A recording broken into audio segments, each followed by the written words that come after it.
Entonces, respecto a la temática de depuración de aguas residuales, bueno, una vez que nosotros como diseñadores hemos eh, dimensionado, ¿no es cierto?, un sistema de alcantarillado sanitario y hemos determinado el caudal, hemos determinado la zona de descarga.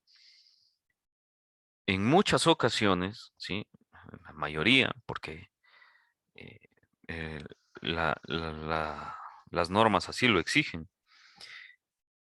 En muchas ocasiones se nos contrata también para diseñar la estación de depuración de aguas residuales o también planta de tratamiento de aguas residuales. A pesar que se suele diferenciar, eh, en vez de tratamiento, o sea, para diferenciar entre agua potable y agua residual, al agua potable se le llama planta de tratamiento y a la agua residual estación de depuración o planta depuradora.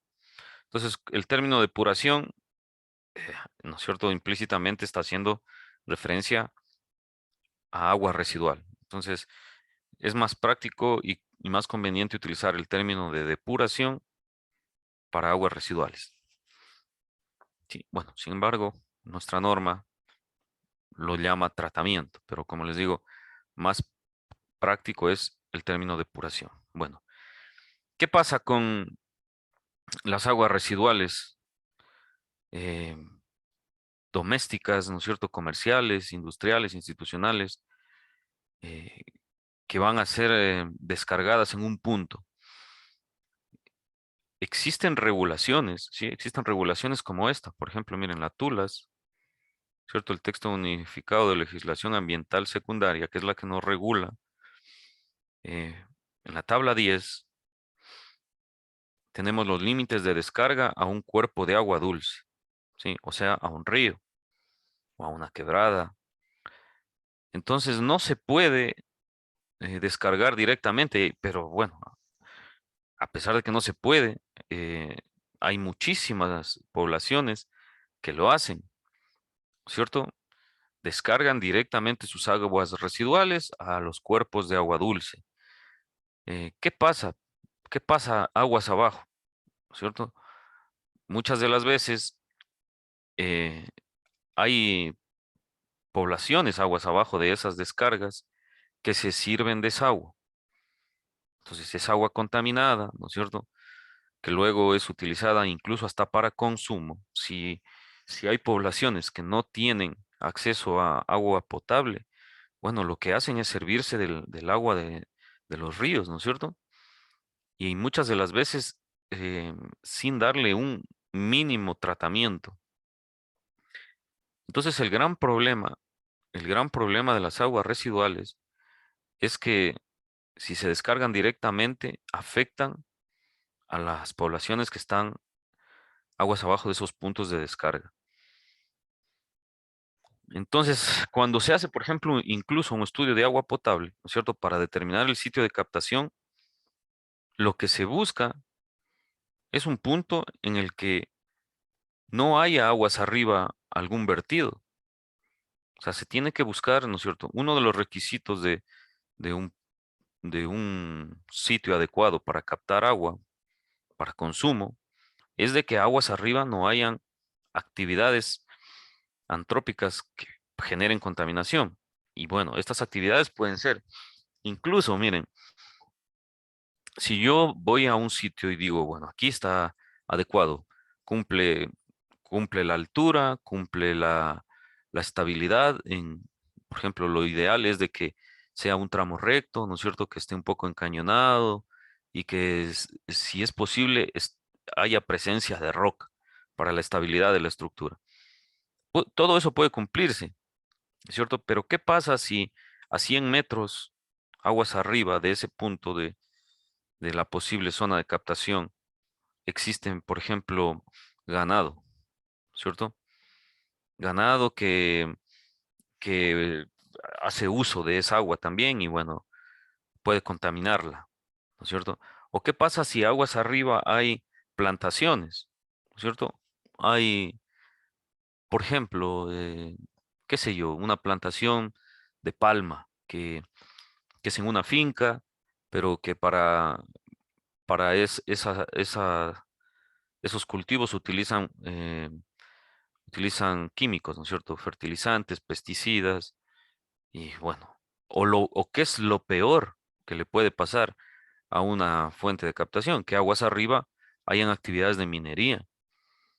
Entonces, si hay actividades de minería, definitivamente esa fuente no es adecuada, ¿no es cierto? Tiene que descartarse. Entonces, siempre que se hace un estudio hay que em, cerciorarse de que aguas arriba no hayan este tipo de actividades. Entonces, por ejemplo, uno de los parámetros, y ya vamos a ir viendo con más detalle, uno de los parámetros que caracteriza el agua residual es el DBO, la demanda bioquímica de oxígeno, ¿no es cierto?, a los 5 días de haber tomado la muestra. Entonces, este DBO, para que pueda un vertido de aguas residuales ser descargado a un cuerpo de agua dulce, debe tener una concentración máxima, ¿no es cierto?, de 50 miligramos litro. Entonces, la situación es que nosotros cuando seleccionamos un tratamiento, ¿no es cierto?, una depuración, un tratamiento para la depuración del agua residual, debemos asegurarnos que el DBO se, se reduzca a este valor o menos, ¿sí? Entonces, bueno, dependiendo del tratamiento, em, hay porcentajes de eficiencia, ¿sí? Ya vamos a ver qué tipos de tratamientos hay y qué eficiencias y qué recomendaciones y qué utilidades tiene, ¿sí? Bueno, entonces, los, los parámetros que generalmente se utilizan para caracterizar un agua residual son el DBO y el DQO, ¿sí? Con estos dos parámetros, que son medidas indirectas de la contaminación, una persona, un técnico o un laboratorista ya puede darse cuenta del grado de contaminación que tiene un agua, ¿sí? Ya vamos a ver los rangos típicos de contaminación de un agua residual.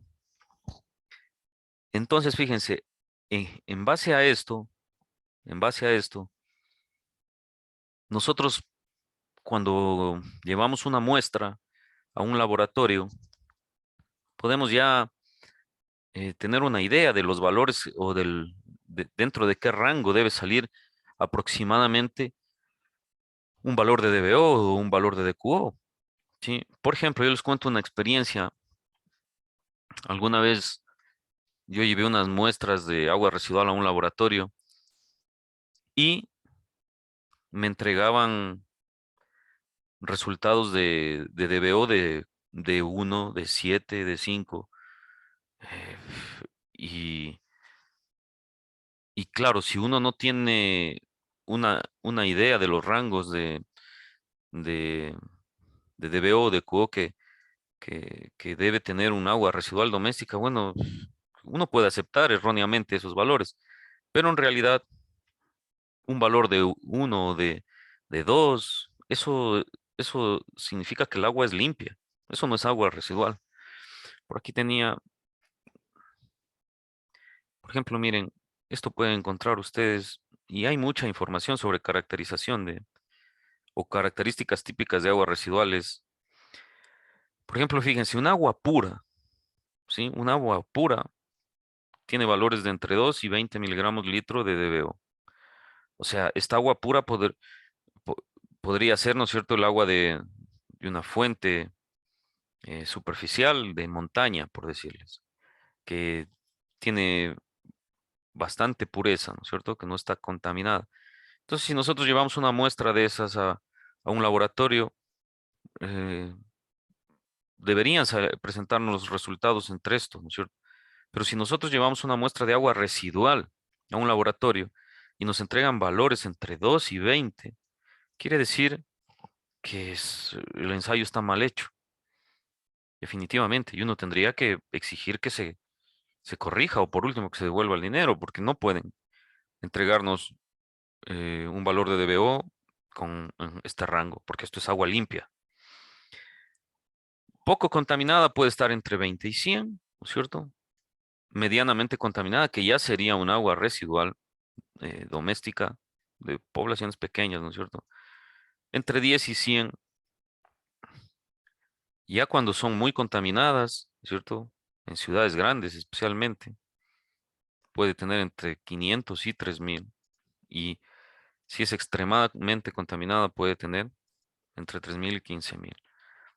Importante que se tenga claro esto porque, bueno, en el examen podría ir una pregunta respecto a algo así. Por ejemplo, defina qué tipo de agua eh, es- o caracterice el agua que tiene un DBO entre 2 y 20. Bueno, entonces dirán, es un agua pura, ¿cierto? Ahora, claro, o se les puede preguntar si es verdadero o falso que un DBO entre 2 y 20 miligramos litro corresponde a una descarga de agua residual o a una muestra de agua residual. Bueno, eso es falso, ¿cierto? Son situaciones que, aunque parecen muy básicas, es importantísimo tener claro, ¿sí? Bueno, continuemos con esto de acá. Igual, fíjense, DBO de QO, el de QO para que pueda descargarse a un cuerpo de agua dulce debe estar alrededor de 100 miligramos litro. Y hay un sinnúmero de parámetros que dependiendo del laboratorio, ¿sí? Esto hay que tener claro, dependiendo del laboratorio, los podrán realizar o no, ¿sí? Y también hay que tener en cuenta y ponerse de acuerdo. Por ejemplo, en una consultoría, esto es importante, que se definan qué parámetros se van a evaluar. Y otra cosa, dependiendo del tipo de agua, ¿no es cierto? Nosotros tendríamos que decidir qué parámetros analizamos, porque bueno, cada parámetro tiene un costo. ¿Sí? Por ejemplo, si ustedes le dicen a, le piden al laboratorio que les analice presencia de aluminio, bueno, les dirá, ese ensayo vale $50. Listo. Queremos arsénico también, arsénico total. Bueno, ese ensayo vale $30 más y va sumando por parámetro. Pero ¿qué sentido tiene que yo pida, por ejemplo, en un agua residual doméstica arsénico?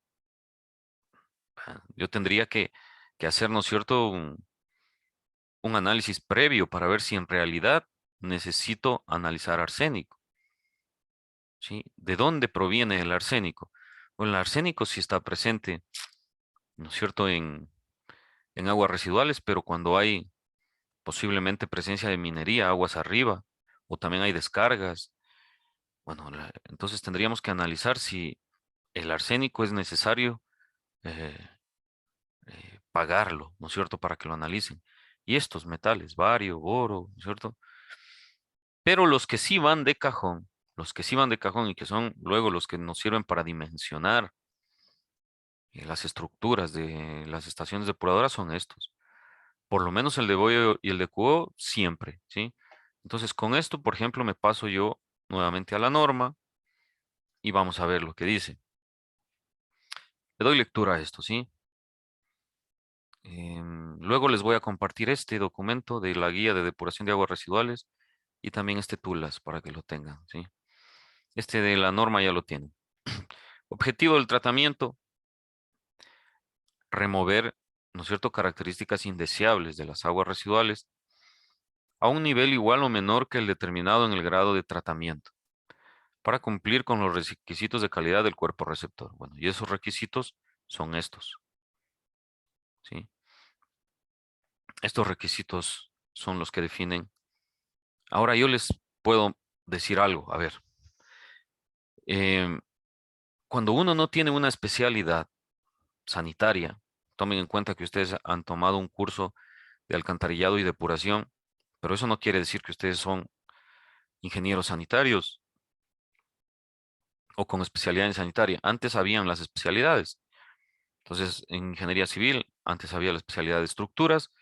A partir de, qué sé yo, de sexto, séptimo ciclo, los estudiantes que querían salir con la especialidad en estructuras se iban solamente por el área de estructuras y salían como ingenieros civiles con especialidad en estructuras. ¿Cierto? Había la especialidad de sanitaria, entonces el que quería especializarse en sanitaria, ahí sí recibía materias con una intensificación considerable, ¿no es cierto?, de contenidos, referidos a la sanitaria, y, o sea, al saneamiento, al abastecimiento, todo eso. Y sí, pues en unos 2 o 3 años de formación solamente en sanitaria, sí podrían decir, sí, bueno, yo soy ingeniero sanitario. Ahora no, ahora somos ingenieros civiles generales y bueno, la especialidad la tenemos que definir luego. O cuando ya empiezan a hacer su tesis, ustedes se orientan y dicen, sí, me gustan más las estructuras o me gustan más las vías, y luego tendrán que especializarse. ¿Por qué hago eso, esa acotación? Porque cuando se trata ya de diseñar una planta de depuración o una estación de depuración de aguas residuales considerable con, para caudales grandes, es preferible, ¿no es cierto? Si, bueno, si a mí me contratan una consultoría, recuerden que en las consultorías tiene que ir un ingeniero hidráulico, tiene que ir un ingeniero estructural, tiene que ir un ingeniero sanitario. Muchas de las veces solicitan también que vaya un hidrólogo, que vaya un electromecánico y así, ¿no es cierto? Un sociólogo, un economista y todo. Entonces, bueno, yo puedo ser el consultor, pero no necesariamente yo tengo que saber hacer todo, pues. Entonces, si hay un rubro de depuración de aguas residuales eh, considerable, por ejemplo, si me pagan a mí por el diseño o me pagan 6 meses de ingeniero sanitario a $2,000, por decirles, de ingeniero sanitario por 6 meses son 12,000. Yo podría contratar un ingeniero sanitario que me haga el diseño por unos 5,000 o $6,000, ¿cierto? O sea, como producto final, decir, a ver, necesito una planta para estas características, estas condiciones. Yo he contratado así, por ejemplo, yo me dedico a las redes, cuando he hecho consultorías, me dedico a las redes de conducción, redes de distribución y toda la parte de captaciones y todo. Y cuando se trata de plantas o de estaciones depuradoras grandes, es preferible contratarlas, porque ya les digo, y claro, luego viene la parte estructural y todo. Entonces hay que dividir. Listo. Entonces, con esta tablita deberíamos nosotros verificar nuestros métodos de tratamiento. ¿Sí? Veamos, ¿qué dice acá? En relación al tratamiento de lodos, el objetivo es mejorar la calidad de los lodos antes de su disposición final. ¿Sí? De las aguas residuales, ¿no es cierto? En los procesos de decantación, de sedimentación y todo, salen lodos al final, ¿sí?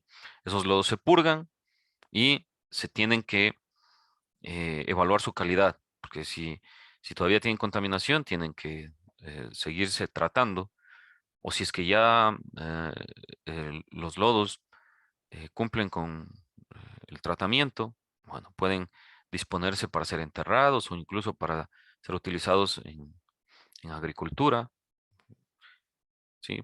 Muchas de las veces se reutilizan incluso las aguas residuales. Si llegan a un punto de tratamiento que, que garantiza una cierta calidad, pueden utilizarse en riego, ¿no es cierto?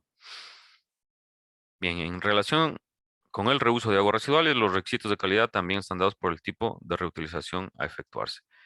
También existe, sí, también existe una tabla eh, justamente que se refiere a esto.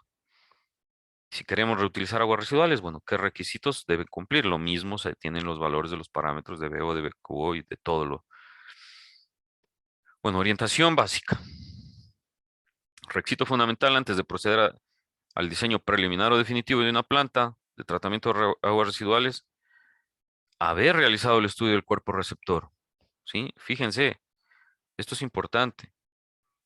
Debe conocerse las características del cuerpo receptor y también el determinar el grado de tratamiento, ¿no es cierto?, que le vamos a dar a nuestras aguas residuales. ¿Por qué se deben tener claras las características del cuerpo receptor? Bueno, porque dependiendo de estas características, nosotros podríamos justificar una autodepuración, ¿sí? O una dilución de la carga que muchas de las veces no se pueda llegar a descargar un DBO de 50, se descargue un DBO de 65, por decirles. Si se tiene un conocimiento del cuerpo receptor y se justifica que el cuerpo receptor puede autodepurarse en un cierto porcentaje, también podría complementarse con el tratamiento, ¿no es cierto? En el caso de requerirse una planta de tratamiento de aguas residuales previo al reuso agrícola, no es necesario el estudio del cuerpo receptor y el grado de tratamiento se determinará de conformidad con la calidad requerida en el efluente para este uso. Igual, como les digo, hay muchas comunidades. Es más, no sé si ustedes han escuchado, pero mucha de la agricultura, ¿no es cierto? Y de las legumbres y los vegetales que se abastecen en los mercados de Loja, ¿no es cierto? Son cultivados con agua, creo que es del agua del río Zamora, y que tiene descargas de aguas residuales. Entonces hubo un tiempo en el que se comentaba mucho esto, de que la gran mayoría de vegetales y legumbres que llegaban a los mercados se regaban con agua de río que tenía o que recibía descargas de agua residual. ¿Por qué? Porque Loja lamentablemente hasta ahora no tiene una estación de depuración de aguas residuales. Se está construyendo, no sé si ya la terminaron, pero fíjense, durante todos los años de las descargas de aguas residuales a los ríos, ¿no es cierto? Loja no ha tratado el agua. Loja es increíble, una ciudad que, que se considera universitaria, que hay ¿no es cierto? Mucha producción, mucha formación de técnicos y de todo, no tiene una estación de depuración de aguas residuales, por increíble que parezca. No la tenía. No sé si, como les digo, si ya la habrán culminado. Y todo se descargaba. Bueno, luego lo que se hizo es construir colectores, porque antes de los colectores, ¿no es cierto? Eh, que van paralelos a los ríos, antes se descargaba todo a los ríos. Y bueno, se podrán imaginar el olor que tenían esos ríos. Entonces, caminar por los senderos o cerca de los ríos era muy desagradable porque esas descargas, uno de los problemas de las aguas residuales son los malos olores. Incluso siguen habiendo descargas, ya no como antes, pero hay descargas directas que todavía se hacen de aguas residuales a los ríos. Entonces, eh, ¿qué pasa? ¿Qué pasa? ¿Por qué esa gente de, de la zona ya norte, ¿no es cierto?, de la ciudad, utiliza aguas o utiliza el agua del río que lleva contenido de aguas residuales? Bueno, ahí viene esto del auto de depuración de un río, ¿no es cierto? En todo ese recorrido que tiene, a pesar de que no sé si se ha estudiado o se ha determinado, pero en todo el recorrido que puede tener un agua, ¿no es cierto? Dependiendo de sus características físicas, topográficas y todo, longitud y pendientes, puede autodepurarse, puede autodepurarse y naturalmente reducir en cierta parte el grado de contaminación. Y bueno, solamente de esta manera es posible que a algunos kilómetros aguas abajo puedan utilizar esas aguas para cultivos, ¿sí? Bueno, orientación básica. Es requisito fundamental antes de diseñar preliminar o definitivamente una planta de tratamiento. Bueno, esto ya lo dije, ¿no es cierto? Em, Bien, una vez determinado el grado de tratamiento, se distinguen tres tipos de servicios de consultoría con las siguientes características. Sí, siempre va un diseño de factibilidad, ¿no es cierto? Que tiene estos componentes y el principal y el que estará siempre en todos, definitivamente debe ser la caracterización de las aguas residuales. Aguas residuales domésticas, industriales, ¿no es cierto? Hay que determinar los caudales actuales y futuros, ¿sí? Los aportes per cápita actuales y futuros, ¿cierto? ¿Cuánto aporta en promedio un habitante eh, para el dimensionamiento de la estación depuradora, tiene que determinarse. Una vez que ya se determina el aporte total, ¿no es cierto?, de la población, se selecciona un proceso de tratamiento.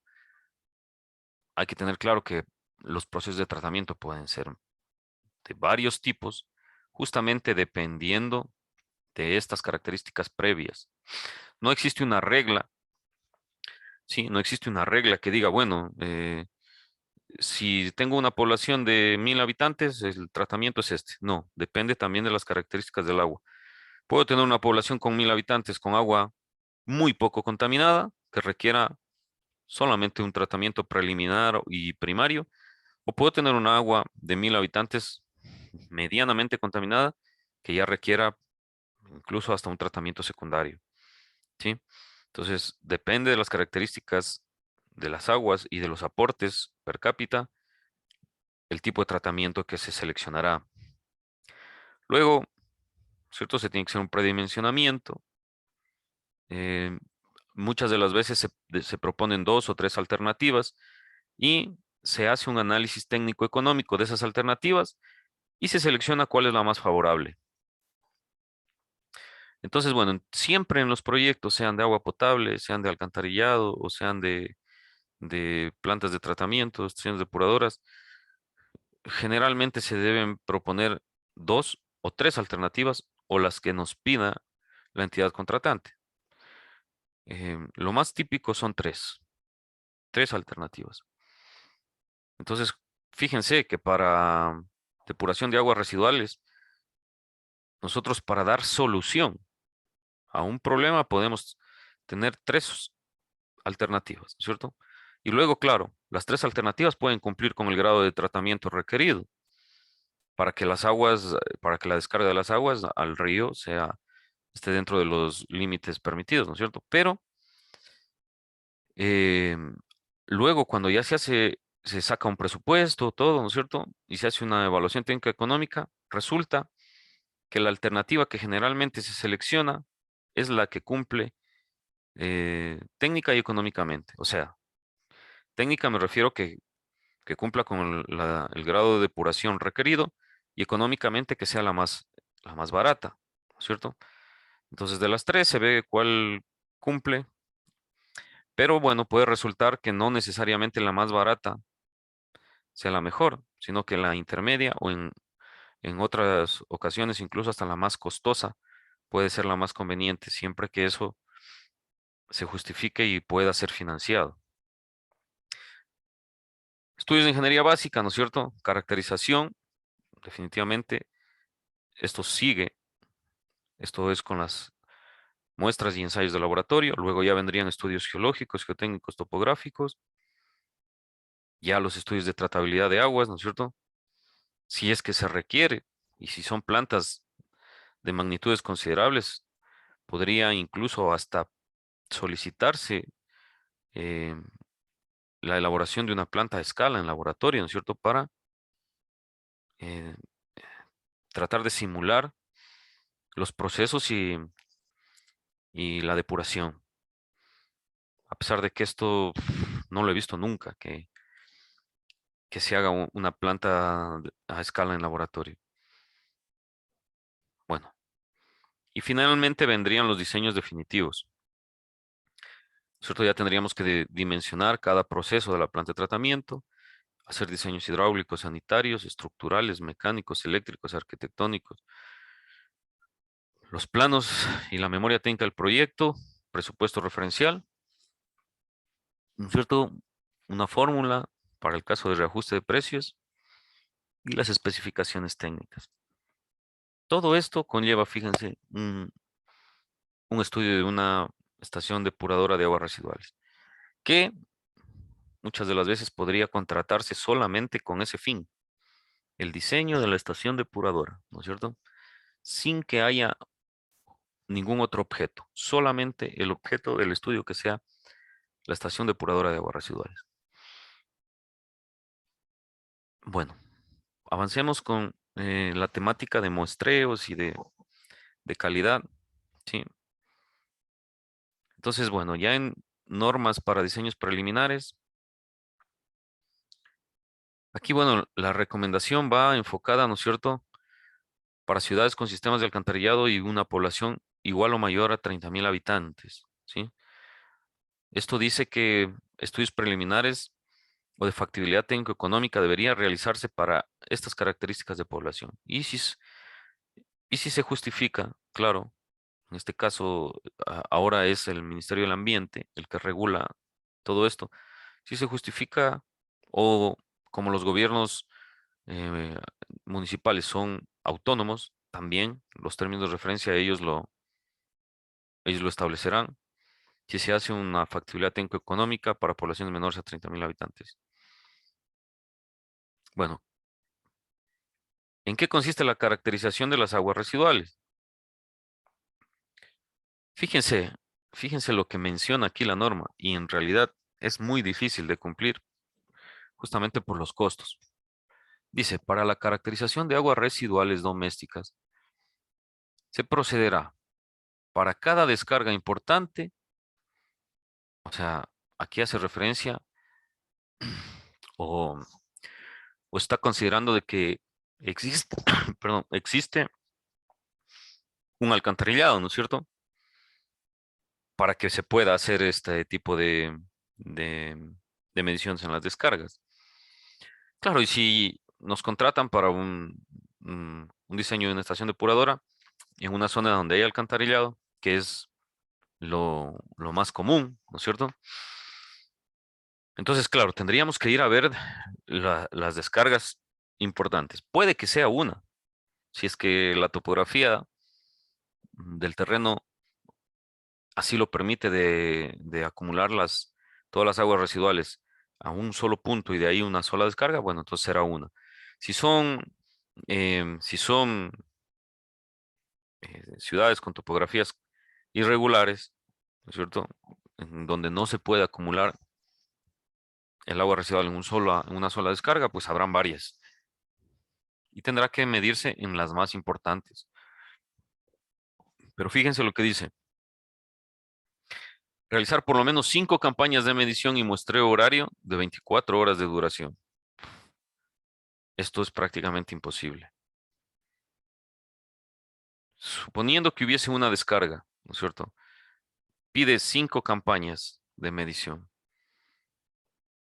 y muestreo horario de 24 horas de duración. Bueno, 5, ¿no es cierto? Campañas, suponiendo que hiciéramos una muestra por hora, 5 por 24, estamos hablando de más de 100 muestras. Imposible. Pónganle a cada muestra un valor de $300. Estaríamos hablando de unos $30.000 en caracterización de aguas residuales que jamás lo van a pagar, a menos de que fuera una planta en donde esos $30.000 es un porcentaje mínimo, pero sumamente difícil. ¿Qué es lo que pasa? Que muchas de las veces pagan una muestra o dos, o en el mejor de los casos, unas 4, pero no pagan más. Entonces esto, bueno, esto solamente queda para referencia. Dice, las campañas deben efectuarse en días diferentes. En las muestras preservadas y compuestas se procederá a la determinación de por lo menos los siguientes parámetros. ¿No es cierto? De BO a los 5 días y a 20 grados centígrados. El DQO, demanda química de oxígeno. Coliformes totales y fecales. Parásitos, ¿no es cierto? Sólidos totales y en suspensión, incluyendo componente volátil, nitrógeno amoníacal y orgánico. Entonces, si no sabemos qué parámetros pedir en un laboratorio que nos midan, bueno, por lo menos estos. Por lo menos estos, ¿no es cierto? Otra situación ya que condiciona el tratamiento es las descargas industriales. ¿Qué es lo que se suele hacer generalmente cuando hay industrias? Es de que haya una ordenanza municipal, ¿no es cierto?, que exija o que regule que las descargas industriales tienen que ser pretratadas antes de ir al alcantarillado público, ¿sí? Imposible que, por ejemplo, un camal no tenga un pretratamiento o su propia planta. Imagínense que un camal descargue todas esas aguas residuales al alcantarillado. Bueno, ¿qué puede pasar? Bueno, te vas a tener un grado de contaminación altísimo que disparará, pero en forma incontrolable, el DBO y el DQO y posiblemente los cálculos de la planta salgan con unas estructuras inmensas para tratar de reducir esos valores. Entonces, descargas industriales tienen que ser pretratadas, ¿cierto? Para luego sí ser descargadas al alcantarillado. Y se tienen que hacer, claro, estudios específicos de este tipo de descargas. Entonces, claro, no es tan sencillo. O sea, lo más sencillo para nosotros es de que nos contraten para hacer un alcantarillado y una estación depuradora en una población donde las aguas son netamente domésticas. Aguas residuales domésticas no tienen ningún problema para ser depuradas.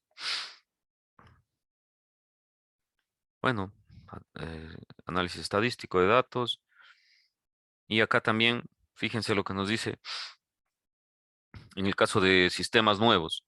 Bueno, cuando nos contratan para diseñar el alcantarillado y la planta, ¿cierto? En una población donde no existe ninguno de estos dos sistemas, bueno, aquí dice, se determinará el caudal medio de diseño a base de la dotación de agua multiplicada por la población y un factor entre 0,75 y 0,8, ¿no es cierto? Eh, más los caudales de infiltración, de aguas ilícitas y de aportes institucionales e industriales. Entonces recuerdan que en el diseño de la red ya hacíamos esto, lo multiplicábamos por 0,8 y a la dotación y calculábamos el caudal de aguas residuales, sumábamos el de infiltración, el de ilícitas y aportaciones institucionales e industriales. Fíjense que aquí no menciona el, el coeficiente de simultaneidad F. O sea, entonces aquí ya viene un criterio importante. Para para la depuración de aguas residuales, el caudal no tiene que ser el máximo horario, ¿sí? Tiene que ser el medio diario.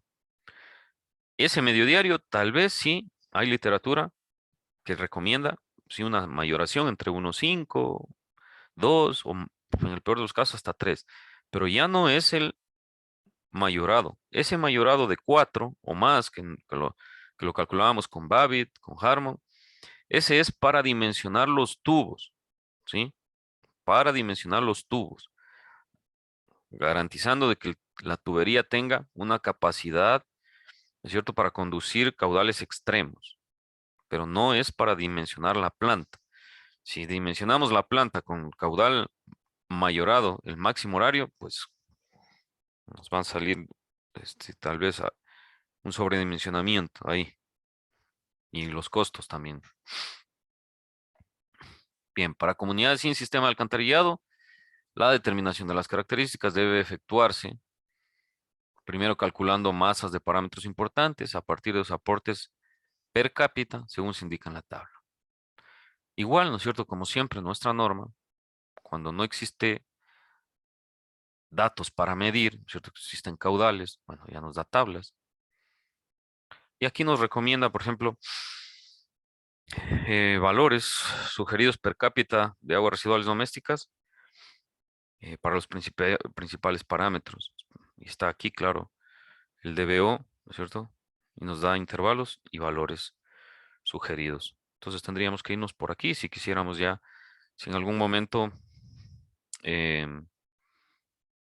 vamos a diseñar y el método nos pide, por ejemplo, el aporte de la población de DBO en gramos habitante día, bueno, tendríamos que considerar esta recomendación si no tenemos mediciones, ¿no es cierto? Listo, acá también hay aportes per cápita de diferentes componentes de agua residual. Justamente, fíjense, siempre el DBO y el DQO. Entonces, estos dos parámetros son claves que ustedes, bueno, estos sí deben prácticamente memorizarlos de aquí en adelante. Toda agua residual se caracteriza a partir de estos dos que son claves. Estos dos son parámetros que les digo son medidas indirectas de la contaminación. Listo, por ahí podríamos pasar a esta tablita y luego vamos al otro documento que es más detallado. Bueno, ¿qué procesos de tratamiento y grados de remoción hay? Por ejemplo, tenemos sedimentación primaria, lodos activados, filtros, lagunas, zanjas de oxidación. Aquí nos da em, los porcentajes de remoción para DBO y para sólidos suspendidos. Entonces, dependiendo de la calidad de agua que tengamos, podríamos ir utilizando cada uno de estos procesos o combinándolos también si es que queremos utilizar pretratamientos, tratamientos primarios, secundarios y en el peor de los casos hasta terciarios. Bueno, esto podrían ustedes ya darle lectura para complementar, ¿sí? Y aquí no tiene mayor sentido que yo lo lea. Entonces esto, por ejemplo, normas de estudios de ingeniería básica, especificaciones, ya, perdón, disposiciones específicas, por favor lo leen para que complementen. Ahora sí pasamos acá. Entonces, esta es una guía, miren que es muy, yo la considero muy buena, está muy bien estructurada, es una guía práctica para depuración de aguas residuales en pequeñas poblaciones. Y generalmente, claro, eh, generalmente los diseños van enfocados a este rango de poblaciones. Se llama pequeñas poblaciones, incluso hay un texto que es de los más utilizados en esta área, que es el de uno que es de Metcalf y Eddy. Bueno, ese está hasta 20.000 habitantes. Hasta 20.000 habitantes considera que es una población pequeña. La OMS considera poblaciones pequeñas menos de 30.000 habitantes y así. Perdón. Entonces esta guía, bueno, voy a ir a la parte más relevante, ¿sí? Aquí hay una descripción de aguas residuales urbanas y aquí, por ejemplo, lo que está presente generalmente en un agua residual, ¿cierto? Un agua residual tendrá materiales flotantes, hay aceites, grasas, ¿no es cierto? Material celulósico, compresas, tampones, etcétera, colillas. En el agua residual puede encontrarse cualquier cantidad de sólidos, dependiendo también de la cultura de las personas. Hay personas que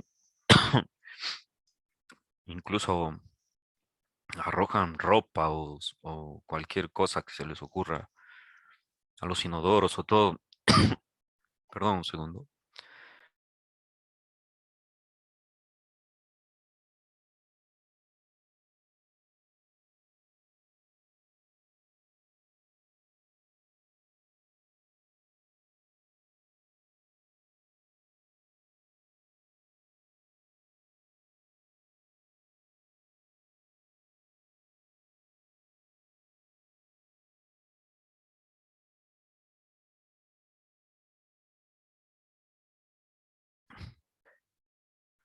Bueno, continúo.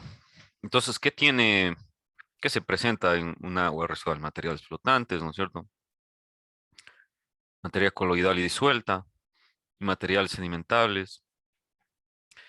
Cada uno de estos materiales presentes o materia presente en el agua residual se remueve con un tipo de tratamiento. Ya lo vamos a ver. ¿Cómo se mide la contaminación? Ya lo habíamos dicho, ¿no es cierto? Lo, lo principal siempre para medir la contaminación de un agua será el DQO, que es la demanda química de oxígeno, y el DBO, demanda bioquímica de oxígeno. Entonces, esta también puede ser pregunta, ¿cierto? ¿Cómo se mide la contaminación? o dos parámetros que nos permiten medir contaminación. Bueno, de B o de Q, listo, ya está la respuesta, ¿cierto? Entonces, fíjense, estos parámetros cuantifican la cantidad de materia orgánica presente en el agua residual, ¿no es cierto? Medida en forma de miligramos oxígeno litro. Estos parámetros suponen una medida del impacto que tendría el vertido sobre los niveles de oxígeno del cauce receptor. Otro parámetro que también se suele medir y permite cuantificar, ¿no es cierto?, el impacto de los sólidos en el cauce receptor es esto, los sólidos en suspensión, cuya acumulación da lugar a la turbidez y a la formación de fangos. Otro que sería también medida de contenido de nutrientes, ¿no es cierto?, y crecimiento de algas y otras plantas en el cauce receptor es el nitrógeno y el fósforo. También.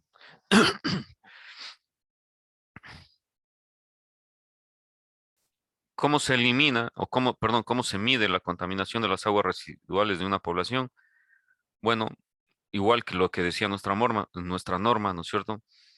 Esto del habitante o per cápita equivalente o carga per cápita, ¿no es cierto? Entonces esto es el habitante equivalente, es una unidad de contaminación que hace referencia no solo a habitantes, sino también a la industria, ganadería, etcétera, ¿sí? Y por ejemplo, fíjense aquí, esto es importante. ¿Cuál es la contaminación promedio de las aguas residuales domésticas? Esto que dice concentración es la clave. Por ejemplo, DQO, una, un agua residual doméstica deberá tener valores entre unos 400 a unos 600, ¿no es cierto? Si sale esto alterado, valores muy bajos o valores muy altos, puede haber un par de razones. Por ejemplo, miren el DBO, eh, entre 250 y 300 miligramos litro. ¿Qué pasaría si yo tomo una muestra de agua residual, la llevo a un laboratorio y me entregan un valor aquí de 3000? Y yo sé que la descarga es netamente doméstica. Bueno, algo está mal. O se contaminó la muestra, o la tomamos mal a la muestra, o definitivamente el técnico de laboratorio hizo mal el ensayo. Y claro, para que estas muestras no se alteren, hay que seguir el protocolo de muestreo y transporte, ¿no es cierto?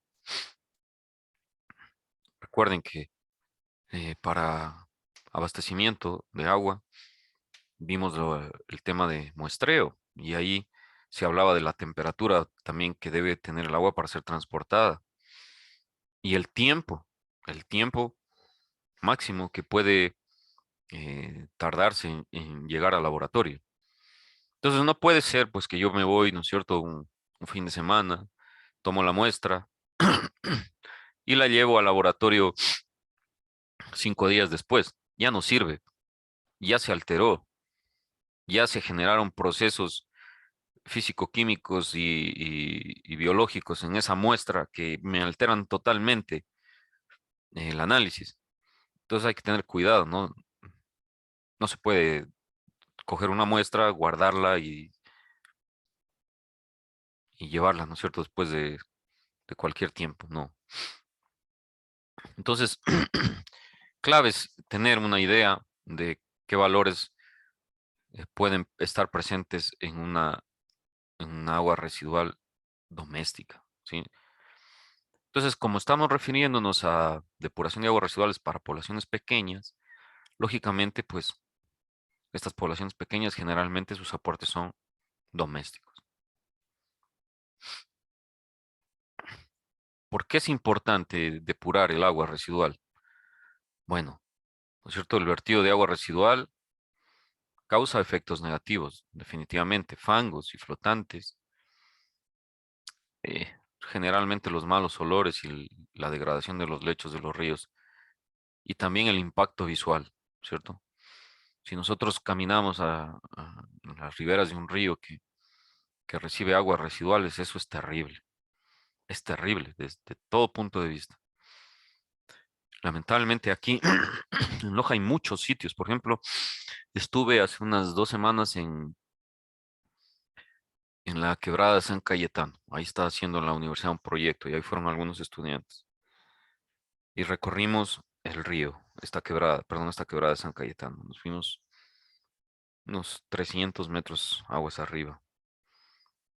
Y las descargas de agua residual directas están ahí, a la vista. Y claro, el olor, ¿no es cierto? Y la degradación mismo porque cuando se descarga de forma directa, incluso se erosionan eh, los taludes y se provocan movimientos de tierras, de suelos.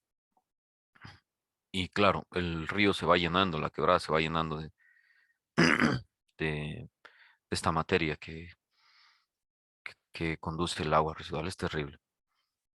Bueno, otro efecto negativo es la disminución del contenido de oxígeno en las aguas por degradación de materia orgánica, perjudicando flora y fauna propia de los ecosistemas acuáticos. En realidad que nosotros como técnicos no le damos mucha importancia a esto de la flora y la fauna de sistemas acuáticos, pero por ejemplo hay otras profesiones, bueno, que sus, su día a día gira alrededor de esto, ¿no es cierto?, de conservación. Y tenemos que ser un poco también considerados con estas personas, porque no solamente es lo técnico, lo estructural, ¿no es cierto?, las tuberías y el movimiento de tierras, no, también hay que tener un poco de conciencia con respecto a la flora y fauna de ecosistemas acuáticos. Aporte excesivo de nutrientes, nitrógeno, fósforo, ¿no es cierto? Estos provocan crecimiento excesivo de algas y otras plantas. Cuando hay crecimiento excesivo de algas, em, los procesos de tratamiento se ven afectados. Por ejemplo, un desbaste, un filtrado. Si hay este gran contenido de algas, se obstruyen muy fácilmente, ¿sí? Por ejemplo, no podemos colocar una reja con separaciones muy pequeñas porque esta presencia de algas la obstruye en segundos. Fomento de la propagación de organismos patógenos y, claro, esto genera la transmisión de enfermedades de origen hídrico para las poblaciones y los habitantes luego aguas abajo se sirven de esas aguas, ¿no es cierto? Y también dificulta posterior aplicación de agua para otros usos. Bien, quiero llegar hasta la parte... Bueno, aquí estamos bien. Entonces, esto también podría, ¿no es cierto?, considerarse como una pregunta, si es que lo hacemos de forma teórica. ¿Cómo se realiza la depuración? Ya hemos visto requisitos, caracterizaciones, ¿no es cierto?, valores eh, típicos de agua residual y todo, y los parámetros que definen un agua residual o la caracterizan. Pero ¿cómo se puede hacer esta depuración? Bueno, los contaminantes se eliminan, ¿no es cierto?, en forma ordenada, secuencial, en etapas que se aplican en forma sucesiva, dependiendo, ¿no es cierto?, de la calidad de las aguas. Puede ser que hayan aguas que requieran solo pretratamiento y tratamiento primario. Generalmente las aguas residuales domésticas con estos dos tipos de tratamientos muchas de las veces se controla. Si la contaminación es mayor, bueno, posiblemente necesitemos un tratamiento secundario. Ya vamos a ver qué es un tratamiento primario, qué es un tratamiento secundario. Y si la contaminación, claro, ya es muy alta, puede que se requiera hasta un tratamiento terciario, ¿sí? En el pretratamiento, ¿qué es lo que se hace? Bueno, el pretratamiento es en definitiva separar, ¿no es cierto?, la mayor cantidad de contaminantes o sólidos, gruesos, arenas y flotantes principalmente. Entonces esto se hace a través de rejas, ¿sí? Regálame un segundito, por favor, para tomar un poquito de agua.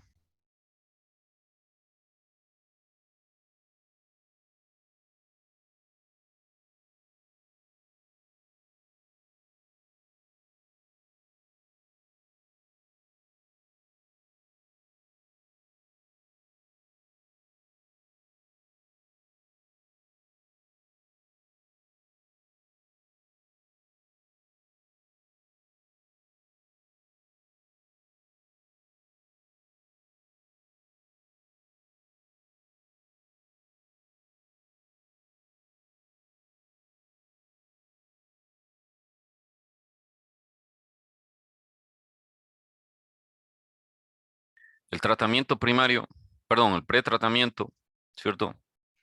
Generalmente con rejas. El agua residual eh, va a arrastrar todo esto, sólidos gruesos, arenas, flotantes principalmente. Claro que si ya son partículas muy pequeñas de arenas, esto pasará al tratamiento primario, ¿no es cierto? El tratamiento primario, bueno, también el objeto es eliminar sólidos sedimentables y flotantes. Aquí se podría colocar un desarenador, ¿cierto? Las arenas que se pasan en el pretratamiento y los sólidos que se pasan en el pretratamiento tendrán que removerse acá, en el tratamiento primario. Entonces, como ejemplo, les digo, un desarenador. Tratamiento secundario. En este caso, el objetivo es la eliminación de la materia orgánica biodegradable disuelta en forma coloidal. Claro, todo lo que ya no se pueda separar por procesos físicos en pretratamiento y tratamiento primario tiene que ya separarse en un tratamiento secundario, ¿cierto? Y en muchas ocasiones puede ser necesario incluir químicos para formar, ¿no es cierto?, para hacer el proceso de floculación y coagulación, floculación y la sedimentación, ¿sí? Y un terciario ya sería, ¿no es cierto?, para obtener efluentes de mayor calidad, dependiendo de los requisitos, em, que generalmente, bueno, en, en aguas residuales domésticas no se llega a estos tipos de tratamientos. Podría llegarse tal vez hasta un secundario, pero es importante que topemos el tema de los tratamientos hasta el terciario para tener conocimiento. Vamos a ver, avancemos. Entonces, aquí tenemos, miren, pretratamientos, ¿no es cierto? Objeto eliminar los objetos gruesos, arenas y grasas, y generalmente son desbastes o rejas. Tamizado, desarenado, desengrasado. Un tratamiento primario, eliminación de materia sedimentable flotante, y se pueden utilizar procesos físicos y químicos. Decantación primaria, ¿no es cierto? Coagulación, floculación. Un secundario puede ser ya tratamientos biológicos, con lagunas, por ejemplo, ¿no es cierto?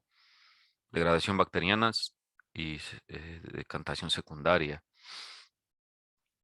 Y un terciario, ¿cierto? Ya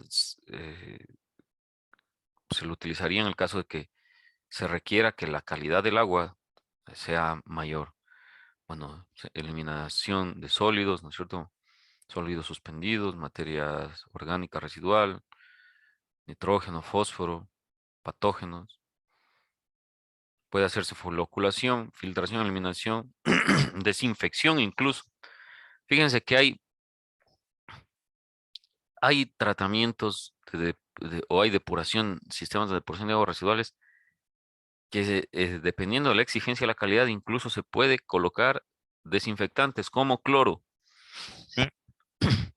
Todo dependerá del uso que se le vaya a dar al agua después. Bueno, aquí topa sobre la normativa. Nosotros ya, ya hemos abordado, en nuestro caso será la TULAS, ¿sí? La TULAS y la INEN.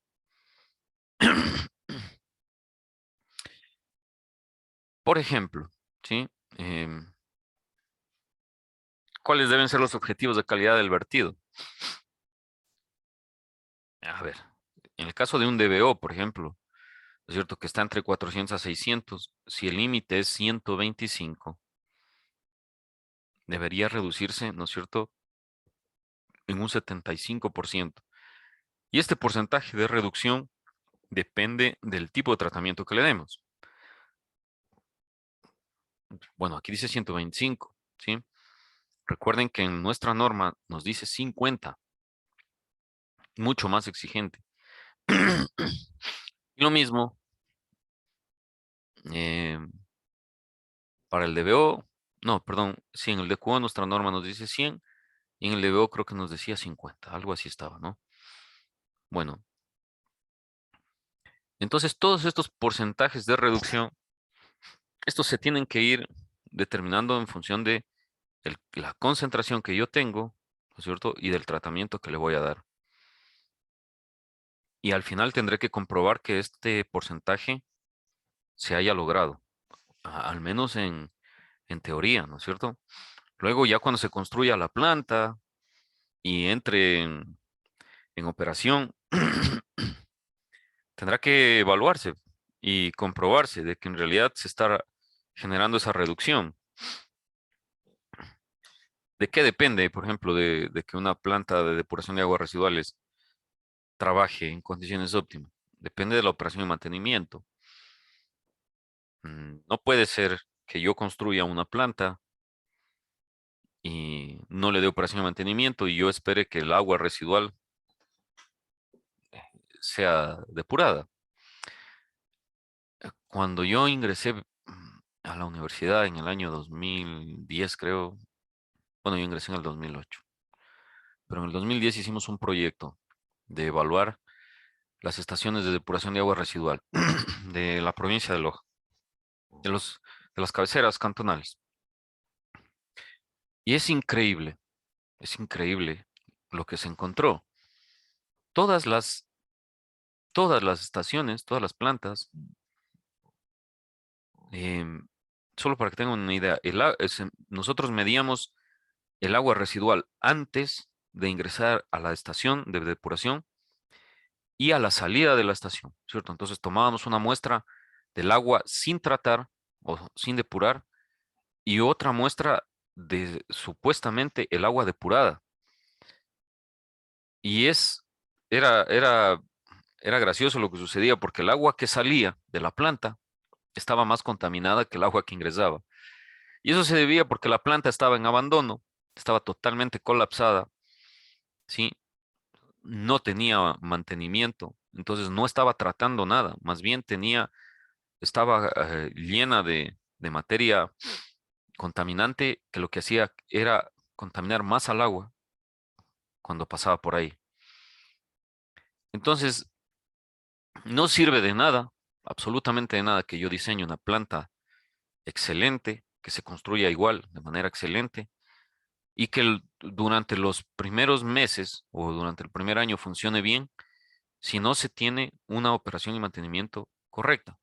Si se la abandona, es eso es una inversión en vano, ¿no es cierto? Eso es un dinero botado a la basura. Claro, la gente no lo sabe. O sea, la gente no sabe que la planta está, eh, ¿no es cierto?, contaminando más el agua. Posiblemente si hay gente que vive aguas abajo de la descarga, se puede dar cuenta, pero la mayoría de personas creen que porque la construyeron a la planta, ya está solucionado el problema. Y no es así. Sí, las plantas, tanto de agua potable como de depuración de aguas residuales, si no se mantienen, si no se hace la limpieza y el mantenimiento de cada unidad conforme lo requiera, porque hay mantenimientos diarios, hay mantenimientos semanales, hay mantenimientos quincenales, mensuales, ¿no es cierto? Por ejemplo, diarios, pues, la reja, todos los días tengo que limpiar la reja, pues no puede ser que yo la reja la limpie al mes, porque imagínense qué puede pasar. Puede ser que mantenimientos semanales o quincenales, ¿no es cierto?, sean por ejemplo, del desarenador, ¿sí? Todas las arenas que se sedimentan en el desarenador tendrán que ser evacuadas con una compuerta y, y- y- y llevadas pues a disponer en algún sitio. Pero no puedo dejar que mi planta esté abandonada unos 2 años y yo esperar de que esa planta trabaje correctamente. Eso les puedo decir de una experiencia que tuvimos. En todo lado lo hicimos. Lo hicimos para Zapotillo, lo hicimos para Quilanga, para Olmedo, para Gonzanamá, para Celica. Todas, absolutamente todas tenían ese problema. Todas. Las plantas no servían porque no tenían operación de mantenimiento. Vamos a ver. Se nos va a quedar un poco para mañana, no pasa nada. Mañana completamos y listo. Esto es pura normativa que a nosotros no nos compete porque es, bueno, tanto como se conversaba en agua potable y en alcantarilla recuerdan en los sistemas de potabilización, hablábamos de plantas convencionales y plantas no convencionales, ¿cierto? Acá también, acá también se puede hablar de eso, de tecnologías convencionales, ¿cierto? Y tecnologías no convencionales. Por ejemplo, una tecnología no convencional, em, hay un compañero que se acabó de graduar de doctor, Edgar Pineda. Él hizo su investigación doctoral justamente en depuración de aguas residuales con tratamientos no convencionales. Él evaluó la calidad del agua que salía a través de filtros con materiales. Por ejemplo, utilizaba, creo que cáscara de café, utilizaba algunas arcillas y hacía pasar el agua por esos filtros y medía igual, ¿cierto? Mide el agua antes y después de pasar por el filtro y determinó la reducción de algunos contaminantes, principalmente coliformes. Eh, métodos, métodos de depuración hay muchísimos. Alguna vez se hizo una investigación de depuración de aguas residuales por infiltración directa al terreno. ¿Qué pasa? Que el terreno también actúa como un filtro, ¿no es cierto?, depurador. Y eso fue también una investigación de la UTPL en convenio con CENESID. Y se determinó, bueno, que a través de la infiltración directa en el terreno se pueden reducir muchísimos contaminantes del agua, ¿sí? Entonces, todas esas son tecnologías no convencionales que eh, son tratamientos naturales que lógicamente pueden dar resultado. Eh, incluso hay tratamientos en los que se descargan en zonas donde existen cierto tipo de plantas que pueden realizar depuraciones muy altas, muy altas. Pero bueno, nosotros estamos hablando ahora de lo típico, ¿cierto? De lo convencional, de lo físico, de lo que normalmente nosotros propondríamos o diseñaríamos en una planta de depuración de agua residual, ¿cierto?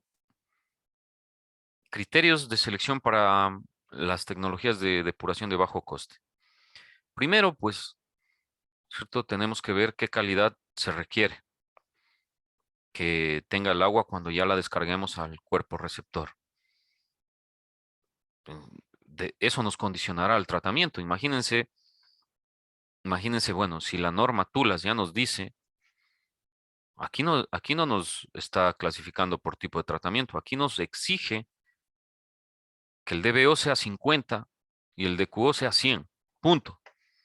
Entonces nosotros tenemos que buscar ese es la calidad requerida, ya la sabemos, ¿cierto? Bueno, y habría que ver otros parámetros.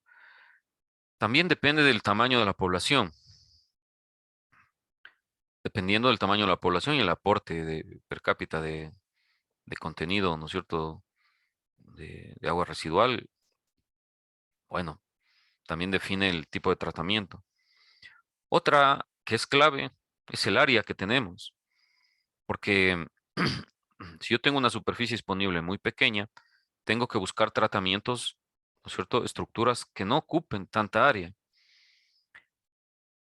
A ver, existen también tratamientos con lagunaje, ¿no es cierto?, con lagunas facultativas, anaerobias.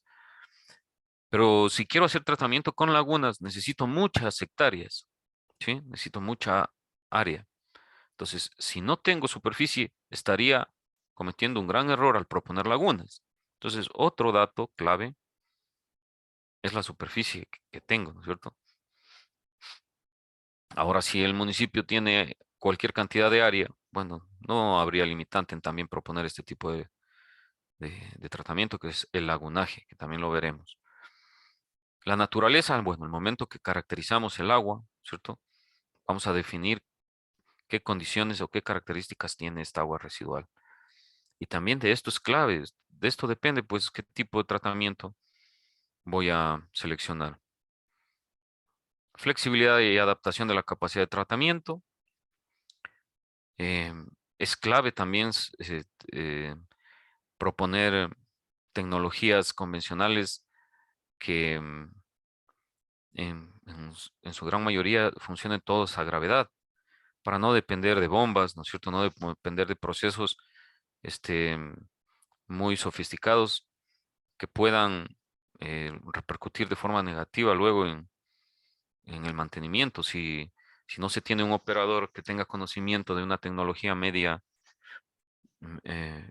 avanzada, mal haríamos a una población, ¿no es cierto?, de bajos recursos o donde no tienen mucho conocimiento técnico, ponerles una planta automatizada que al primer daño se paralice. Entonces hay que ver también esto. Meteorología, bueno, también influye muchísimo en el tipo de tratamiento, influye pues, la lluvia, ¿cierto? Esto de ley que hay que tener en cuenta. Em, cuando ya vayamos viendo tratamiento por tratamiento, en este mismo documento se indica em, la influencia de la meteorología en ese tipo de tratamiento. El fango también, que si es que va a haber mucha producción de fango, qué es lo que se tiene o qué es lo que se propone para esto, porque bueno, hay que tener ¿no es cierto?, un plan para disponer todo el lodo que va a ir saliendo de la planta. Listo, complejidad en la explotación y mantenimiento, criterios ambientales, producción de olores, ruidos, ¿no es cierto? Esto también, la integración paisajística es clave, no podemos nosotros poner cualquier planta de depuración de aguas residuales en medio de una población. Entonces, hay que definitivamente llevarla a una zona donde no nos altere este criterio, ¿no es cierto? Los económicos serían siempre inversión, explotación y hasta aquí para mañana continuar con tecnologías aplicables y un poco más ya de detalle de cada una de estos procesos, ¿sí? Bueno, estamos ahí con el tiempo. Mañana continuamos con desbastes, arenados, engrasados, fosas sépticas, Sinhoff, decantación primaria. Estos son claves en tratamientos primarios que son muy, muy utilizados, los más utilizados. Por ejemplo, en nuestra provincia, eh, la gran mayoría de plantas están con esto, los famosísimos tanques Sinhoff. Mañana seguimos conversando, ¿sí?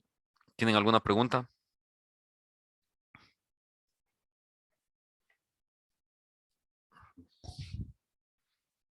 Bueno, creo que no.